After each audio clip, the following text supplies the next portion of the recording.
Nous vous proposons de vous dessaisir de vos montres et portables au tout démarrage de cette retraite.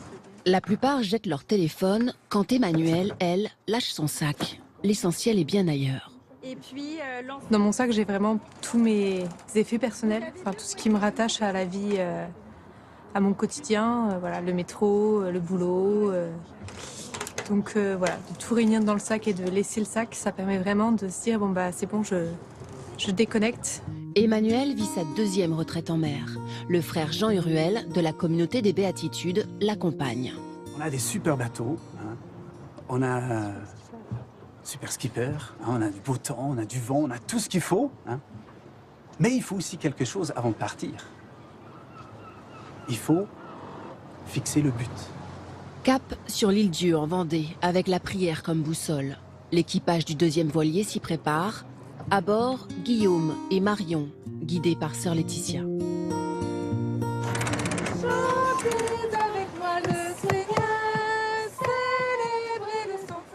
Marion comme Guillaume reviennent cette année forts de leur première retraite en 2017. J'étais en fait à un moment de ma vie où je venais de décider de recroire en Dieu après une période où j'avais totalement arrêté. Et c'est vrai que cette retraite, ça a été un vrai déclic pour moi puisque ça m'a permis de remettre Dieu vraiment dans mon quotidien. Voici en pleine mer, par un vent de combien? De 13 nœuds. Et qu'est-ce qui peut nous aider à réorienter le cap chaque jour? L'horizon. L'horizon. Alors quand on est sur un bateau, oui, mais on n'est pas toujours sur un bateau. L'horizon. L'oraison. Ah, c'était...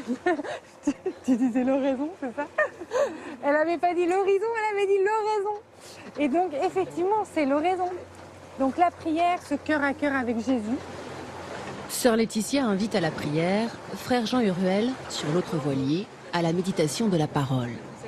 On prend un tout petit moment où chacun peut invoquer pour lui-même l'Esprit Saint. Donc on ne se jette pas tout de suite sur le texte, mais on essaye de s'ouvrir, être dans une disposition d'accueil.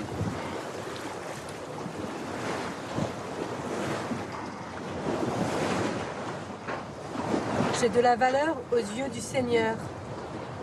C'est mon Dieu qui est ma force. En lisant cette phrase, j'avais envie de dire tu as du prix à mes yeux et je t'aime. On est au cœur des béatitudes. Et parfois, dans la foi, on est peut-être trop penché sur le faire, hein, l'accomplir, réussir, ce qui est en soi pas une mauvaise chose. Mais il faut toujours retourner dans cette attitude de réception. Je crois que le Seigneur est avant tout quelqu'un qui veut se donner. Et donc nous, on doit apprendre aussi à accueillir. Ah, la vue se dégage. La première fois, j'étais venue avant tout pour me ressourcer, pour réussir à être de nouveau disponible au Seigneur. Voilà, j'étais à un moment un peu de changement dans ma vie et j'avais beaucoup de questions. Et finalement, en ressortant de cette retraite, j'avais une grande paix. Arrivé à bon port, celui de l'île Dieu. Marion revit cette expérience comme une piqûre de rappel. Je suis catholique pratiquante, j'allais à la messe, enfin, je pratiquais assez régulièrement, mais plus par habitude que par, comment dire, enfin, par foi en Dieu. Et le fait d'avoir fait cette retraite-là, ça m'a vraiment permis de voir les choses autrement. J'ai une relation avec Dieu déjà, alors qu'avant, j'avais pas ça. Et c'est une vraie relation de confiance et d'abandon à lui. Dernier cœur à cœur de la journée lors d'une veillée à terre, avant le nouveau cap du lendemain.